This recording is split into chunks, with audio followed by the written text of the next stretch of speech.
Welcome to Donmar TV News Channel, mga nagbabagong balita sa buwan ng Agosto. Ito naman kasi si Jan Lapus. Itong bitter na laos na artista na ito, dapat ilalagay ko dito komedyante. Kaya lang hindi ako natatawa sa comedy niya, kaya nilagay ko na lang artista. Ha? Ewan ko bakit ayaw niya ba sa freedom of speech? Bakit? Ang komento niya kay nabalita nga ito sa isang news eh. Sabi nito, kung ako kay Madam BP, dedemanda ko yan tapos may coverage sa Betamax. Kapag bumanat siya boy, dito ay that's it ka boy. Sisilabang ka na Kasi kinomentahan niya yung komento ni Bibian Velez patungkol dun sa sinabi ni Bibian Velez na the worst political branding si Leni Robredo. nakalaban lahat. Kapag Ang komento nito ni Jan Lapus, eto pag tiningnan niyo yung Twitter ni Jan Lapus, makikita mo talaga na wala na talagang saysay yung pinagsasabi niya kasi medyo siguro wala na kasing pelikula, wala na sigurong laos na, kaya medyo kung ano-ano na lang. Tapos halos araw-araw niya binabanatan si Mocha. man na puro praning Insecure kay Mocha, hindi ko maintindihan. Siguro dahil walang na tao ay nakakakilig. Siguro dahil walang ipnyas. Kaya sobrang napaka-insecure. Na sinong tumapat, ito si Ito. Meron tayong troll. Ang kanyang yun lang. Okay. mga galaw sa Pinas, unti-unting nauupo. Alam mo, tama to si Randall Bunang, gutom na yan, boss. Kaya totoo, pagka gutom ka na talaga, medyo kono ng hirit mo. Akala ko ba, di ba, lagi nila sinasabi, freedom of the press, freedom of speech, mga ganyan-ganyan. Bakit gusto niyang maidemanda si Bibian Velez? Ha? Dapat idemanda daw ni BP. Ano ba sinabi ni Bibian Velez? Tanggalin nga natin to si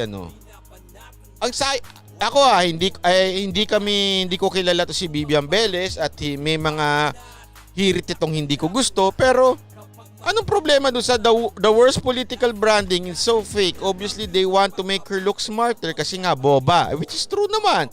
Patunayan nga ni Leni Robredo na hindi siya boba. With those glasses on and books on the table, not to mention the color choice of her outfit, shooting? Playing the president daw siya. Wala namang masama doon.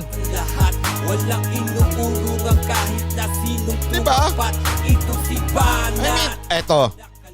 Ang pwede mo lang naman idemanda pagka libelous na. Ano ibig sabihin nun? Kunwari, sinabi, ikaw nagnakaw ka ng ganitong milyon. Ganyan. Ikaw nagnakaw ka ng pero yung magsasabihin mo lang na bobo yung tao sa sarili mo namang opinion, walang problema yun. Anong problema doon? Kaya sa tingin mo, yung opinion mo ba na sa tingin mo nagpapa-look smarter lang ito si Robredo? Wala akong problema dyan. Wala akong masama sa ganun. Hindi yung bawal. Ang bawal yung mga tinitwist ng media, mga balita. Ayan, bawal talaga yan. Kasi nagki-create ng confusion yan at pumapasok yan sa fake news. Kunwari, kinonfuse nila yung mga tao, yung hindi pa lockdown, sasabihin mo lockdown na, yung ganong katangahan. Umarang may mayayari ka boy, mga maling balita nyo'y kanyang itinataboy. Kapag bumanat siya boy, dito ay that's it ka boy. Alam niyo po ba na mula nung bumalik ako galing ospital, hindi na po ako nagkakape. Sinusubukan ko. Lahat, walang Kasi ang dami ko nang uminom ng tubig ngayon, baka masaya, ma-dehydrate ako. kinakalaban lahat. Kapag Sabi nga nito, dami nga na minumura si Duterte. Totoo naman eh. Alam mo, sino lang ba ang presidenteng nagdemanda? Di ba si lang naman? Mantakin mo itong si Cory Aquino Ayan ang mukha ng demokrasya. Di ba yung sasabi nila, mukha ng demokrasya? Pinalaya tayo sa isang diktador na presidente na si Marcos. Ginaganyan-ganyan niya. Pero sino ang presidenteng nagdemanda ng isang media dahil sinabihan lang na nagtago siya sa ilalim ng kama? Di ba? Siya lang. Sasabihin nilang siya ang simbolo ng demokrasya. Nik-nik nyo. Kapag mali ang bunga ng puno mula sa ugat, unti-unting nagbabago mga Ang hindi ko maintindihan Kaya itong si John Lapu, sayang. Komedyante pa naman, ewan ko. Pero hindi ako natatawa talaga sa kanya ever noon pa. Pero ang hina ng utak bakit? Wala namang kadima-demanda dyan sa ganyang klaseng pahayag. Halatang yan na nga sinasabi kong paulit-ulit. Diba yung lesson natin kahapon? Pag alam mo hindi mo alam yung issue o yung subject, wag mo nang sausawan. Sasawsawan mo kasi nagmumukha ka lang tanga. Mas mabuti pa yung tahimik ka na lang kung hindi mo alam yung issue. Katulad ako, pagka mga hindi ko alam yung issue, hindi ako magmamagaling. Ba't ako magmamagaling? Aaminin ko pa sa inyo, hindi ko pa alam yan, hindi ko pa na-research yan. Kasi mas matalino yung taong hindi nagko-komento kung alam niyang hindi niya alam. Kesa yung magmamagaling ka, tulad niya, sasabihin mo, idemanda, dapat anong ididemanda dyan? Ang tanga lang. Ito naman to si John Lapus para namang hindi nag-iisip. Sige nga, anong ididemanda mo, Mr. John Lapus? Anong kademanda dyan? Sinabi mo na idemanda ni BP Lenny etong si Vivian Velez. Anong kademanda sa sinabi niya? No one is above the law. No one is Nako. Hindi man, sabi ni Don Mar TV, hindi man nakakatawa ang mga joke ni John Lapus. Oo nga Sorry pero ako kasi hindi porket ito sa totoo lang, okay? Lalo na ako, sanay ako sa stand-up comedy dahil kami nagpe-perform kami sa Zirko, sa Clowns. Oy!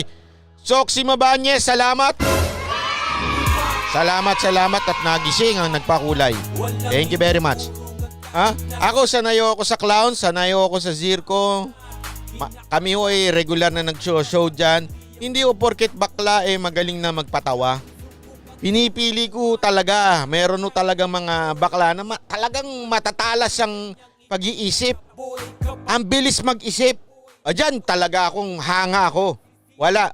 Pero yung mga katulad, sorry pasensya na, hindi pa kilala si Vice Ganda.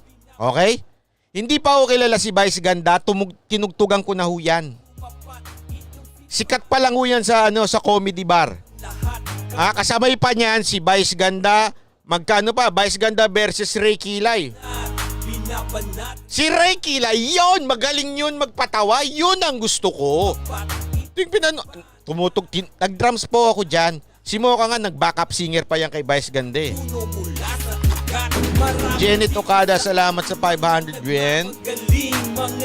Pero totoo talaga. Sabi ko noon, sayang si Ray Kilay pumunta ng ibang bansa. Nag-San Francisco yan Tapos kung saan sa Amerika yan Doon na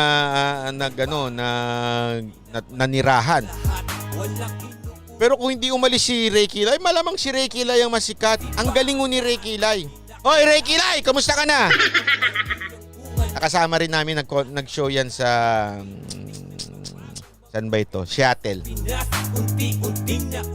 Si Ray Kilay. Magaling yan. Pero yung kay Vice Ganda, pambihira naman. Sorry pero hindi talaga ako dun Meron pa ako isa gustong gusto si hindi bakla ito na komedyante. Yung minsan ginagaya niya si Willie Revillame. Bigyan ng jacket! Si Eric. Saka si Tuko. Ay, grabe lalaki. Araw-araw nakakasama namin yan. Kahit minsan paulit-ulit yung joke niya, matatawa ka pa rin kasi meron paulit-ulit yung format. Pero yung bitaw ng mga salita, ang galing. Papanoorin nyo, hanapin nyo sa YouTube yan. Si Eric tsaka Tuko.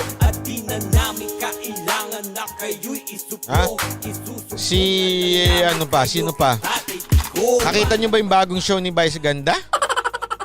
Puro kalaswaan na lang. Sige, basahin natin to si Mighty Mookie. To me and to be fair, in my early years, I found Lapus funny sometimes. But sana if he's not good at other things, then what he's good at, politics, huwag na lang mag-ingay. Alamin muna. Correct, tama ka dyan. Binasa natin ha, yung kabilang side na may mga natutuwa naman sa kanila. Ha? Oh, si Potpot Show, panoorin mo.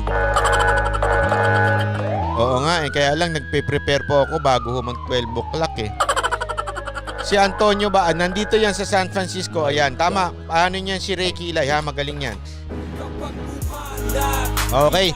So, ganun lang. Ang payo natin kay Jan Lapus, kung alam mong hindi mo na alam yung issue, huwag ka nang sumausaw kasi ang dami mong hirit na medyo...